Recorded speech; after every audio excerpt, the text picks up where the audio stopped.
Shalom, and I want to start off by giving all praise, honor, and glory unto Yahweh, Bahashem, Yahweh Shai, Bahashem, Wakakodash. Double honors to my teachers, the head apostles, and elders of Great Millstone, and salutations to you, Akim, that's out there listening, pushing for this word with truth and sincerity, and a few Akwath as well that's listening with sincerity. Alright, today, just coming back at you guys through the spirit and power of Yahweh, Bahashem, Yahweh Shai, and I'm just gonna make a real quick lesson on the fact that we need a new earth, man. Alright, we need a new earth, man, because this one is not it. This rulership right here that we're in is not it, man. Okay, because it's polluted. That's why it tells you in Micah, right? In Micah 2:10. Let's get that real quick. This is Micah 2 and verse 10. Alright, it says what? Arise ye and depart, for this is not your rest, because it is polluted. It shall destroy you even with a sword destruction. This place is polluted, man. Alright? Nothing is pure in this place. Okay? Example, where you go, you meet a woman, alright? And then she tells you she's already been through, she already had a man before you. And then now it's only your turn. That's just an example of what this place being polluted. We know that our wives are supposed to be virgins. Okay? It tells you, real quick, just, to solidify this point here I want to make. It tells you this in Jeremiah, Jeremiah 3 and verse 1. They say, if a man put away his wife, and she go from him, and becometh another man's, shall he return unto her again? Shall not that land be greatly polluted? You see? Again, proving how this place is polluted. The woman has liberty, man. She could, plow whoever she wants. She could, sleep with any man she wants. See, that's how this land is polluted, man. It's greatly polluted. Okay? Nothing is pure again, man. And it's rare if you actually find a virgin. Okay? It's rare, man. But thou hast played the harlot with many lovers, yet return unto me, saith the Lord. Speaking about Israel, how Israel, they've played the harlot. They, went to other doctrines, to other gods, rather, than worshiping Yahweh Bashim Yahweh Shai. That's how, the Lord, saying that Israel is polluted. And also, this kingdom here is polluted, man. That's why we're not supposed to be partakers of this kingdom. It tells you in 2nd Esdras 15 and verse 6 that what? Wickedness had exceedingly polluted the whole earth, and their hurtful works are fulfilled. Wickedness has polluted this earth, man. The fact that nothing's pure again. The fact that a woman might have more bodies than a man. That's showing you how this is wickedness, man. That's wickedness right here. Alright? And there's more examples, man. There's more examples of the wickedness, Again, another example is what? LGBT being promoted. You could come as you are, be as you are, all that bullshit, man. And you see?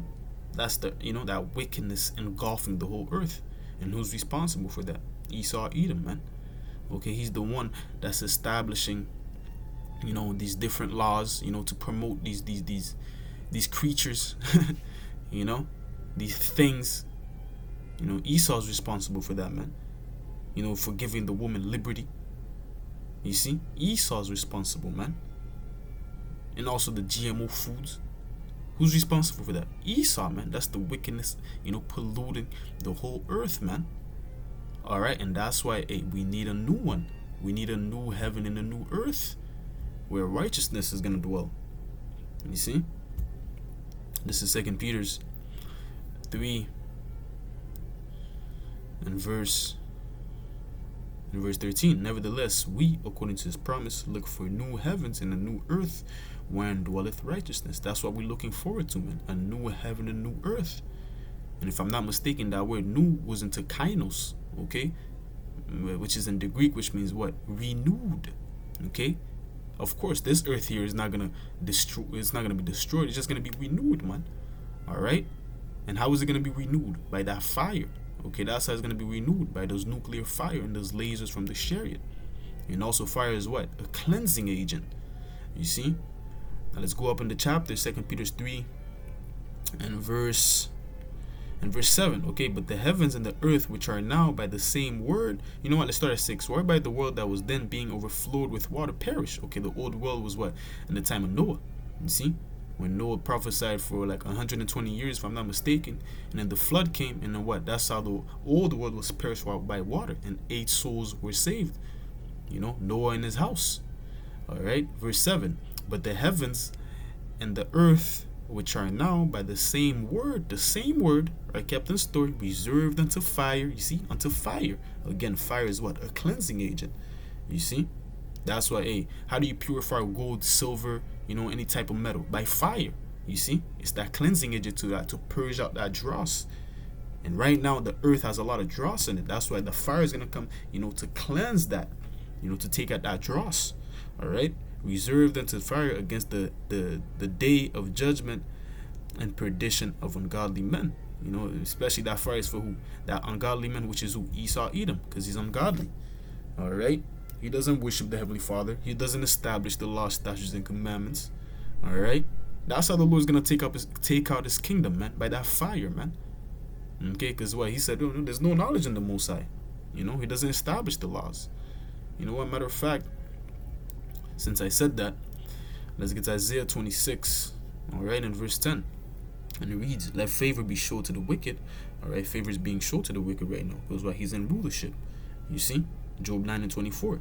All right, yet will he not learn righteousness, and the land of uprightness will he deal unjustly, and will not behold the majesty of the Lord. Is he not in our land right now, the land of uprightness, which is Israel? And then that land has what? One of the biggest gate parade, man. Okay, that's him not beholding the majesty of the Lord. Okay, and the law tells you how, you know, you're supposed to put a mole to death, man. You think the Lord likes that? You making a big parade for them? Come on, man. Did you not read about Sodom and Gomorrah? How it was set as an example for them that should live ungodly? You see? And then what? That's him not beholding the majesty of the Lord. That's him disregarding, all right, the Lord's commandments, man. You see, that's blasphemy right there, man. You making a big parade for them when the Lord said, you know, to put them to death. He gave you Sodom and Gomorrah as an example. Okay? You see, that's him, you know, not beholding the majesty. And that's why he's going to be taken out, you know, by that fire. And then what? We're going to have a new heaven, a new earth. You see? Let's get this. This is Isaiah 65 and verse 17. For behold, I create new heavens and a new earth, and the former shall not be remembered nor come to mind. Okay, the Lord is going to create a new rulership. You see, he's going to give the hand of the earth unto one that is what? Let's get this real quick. In Ecclesiasticus, okay, 10 and verse 4. The power of the earth is in the hand of the Lord, and in due time he will set over it one that is profitable. Okay, who's that profitable one? Yahushai. Okay, it's through Yahushai that righteousness is going to be established in the earth. That's how that new heaven and the new earth is going to be created, going to be put, you know, it's going to be established. You see, it's Yahushai was that profitable one. Okay, and Esau is going to be put out. That's why it tells you what? The former shall not be remembered. Who's that former? That former rulership is what? Esau, Edom's rulership, because that's the last rulership of the heathens. All right, that's why when it tells you in Job 20, you know, it tells you in Job 20 why he's going to be chased away as a dream. Because why? He's not going to be remembered. The former is not going to be remembered, man. It's just going to be like a dream. You see? So this is Job 20 and verse 8. He shall fly away as a dream, speaking about Esau, Edom and his rulership, all right? He's going to fly away as a dream and shall not be found. Yea, he shall be chased away as a vision of the night. Okay, that's why also in the scriptures tells you, you know, this chastening right here, Salakia. That's why it tells you in the scriptures, you know, when we, what's the words I'm looking for? That the chastening of this life here is not worthy to be compared with the kingdom. Okay, because this is gonna be like a dream. All right, it's gonna be like you woke up from a bad nightmare, man. Okay, being under Esau's rulership. You see, and then when the kingdom's established, it's gonna be like, oh shit, yo, this guy was in rulership. I didn't like, oh shit, you know, it's gonna be chased away. It's gonna be forgotten, man. All right, because what? Righteousness is gonna be established. Okay, via Yahushai. You see, this guy's gonna Esau Edom, this rulership is not gonna be remembered. It's not gonna come to mind. You see? Let's get this. Salakia. I was thinking of a precept, it just escaped me. Dang.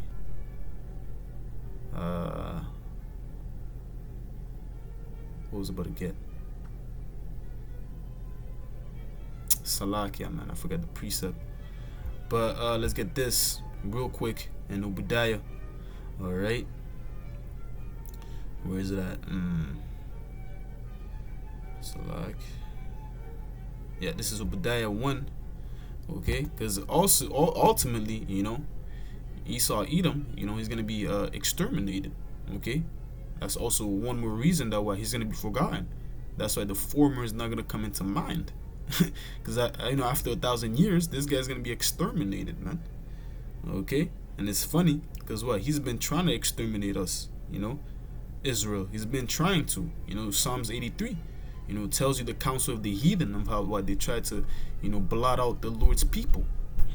Okay, so this is Obadiah 1. I'm gonna start at 17.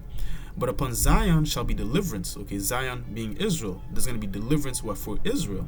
You know, Isaiah 31. Matter of fact, you know what? Let's get that real quick. All right. You know, and how the Lord is going to deliver Israel, man. Okay, this is Isaiah 31 and verse 5. As birds flying, so will the Lord of hosts defend Jerusalem. You know, via those chariots, he's going to defend Jerusalem. Mainly, you know, speaking about the elect. Okay, also Jerusalem is a people before it's a place. Okay, defending also, he will deliver it, you see, via those chariots, man. Okay, and passing over, he will preserve it. You know, the elect is going to get beamed up. Okay, by those chariots, which the world ignorantly calls UFOs or UAPs. Okay, so back to Obadiah 1 and 17. And upon Mount Zion shall be deliverance, and there shall be holiness, and the house of Jacob shall possess Salaka, and the house of Jacob shall possess their possessions. All right, and the house of Jacob shall be a fire, and the house of Joseph a flame, and Esau for stubble. And they shall kindle in them and devour them, and there shall be none remaining of the house of Esau, for the Lord has spoken it. Okay, Esau is gonna be burnt up, man. All right, after 1,000 years, okay, this guy's gonna be burnt up and forgotten. All right, he's gonna be exterminated. Cause what? And the kingdom, what need is there gonna be for Esau Edom, man? What's gonna be his what is gonna be needed for? We know that he was created to promote wickedness. He's only created to bring forth wickedness. And when the kingdom is established, it's going to be what? A righteous kingdom, a righteous rulership. So therefore, Esau's not going to have no place in the kingdom, man. That's why it also tells you all the other nations, they're going to lie in glory. But what? Him is going to be cast out as an abominable branch. Because what use he's going to have? No use. We're not going to need for wickedness anymore. Because it tells you what? The former is not going to be remembered anymore. Wickedness is not going to be remembered anymore. Alright? And that's why Job said, you know, real quick, in Job 30, he said what? This is Job 30 and verse 2. Yea, whereunto might the strength of their hands profit me, and whom old age was perished. That's what Job said about them Edomites. Whereunto the strength of their hands is going to profit me. What are they going to do for me? It's only wickedness to bring forth. They're not going to benefit me. They only bring forth death. You see? Esau has no skill. He has no talents. He has no special, you know, special ingredient about himself, special thing about himself. Only to bring forth wickedness. And that's when the kingdom is going to be taken out after 1,000 years. Because there's going to be no need for him. Alright? Because it's going to be what? A righteous rulership at that time. Okay? And it's soon to come. Alright, so with that, man, I'm going to close it off by giving all praise, honor, and glory unto Yahweh, Bahashem, Yahweh Shai, Bahashem, Ukahudash. Lord willing, this lesson was edifying. Until next time, I'm going to say Shalom.